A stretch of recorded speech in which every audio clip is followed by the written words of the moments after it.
Hello, traders. FX Pip Collector here. Today is Tuesday, November 25th, and this is my PM recap for the US dollar yen, and we are on the 1 hour time frame.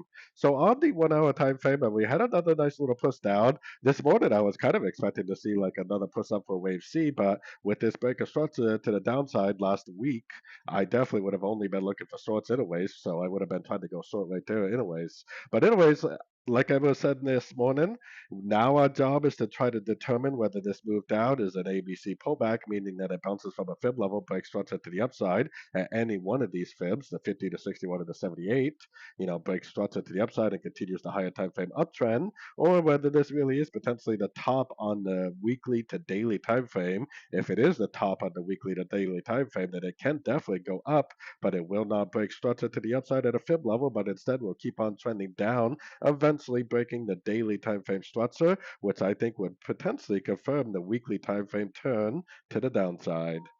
So, anyways, don't forget to check out my website linked over here in the corner. And as always, thank you for watching and happy trading.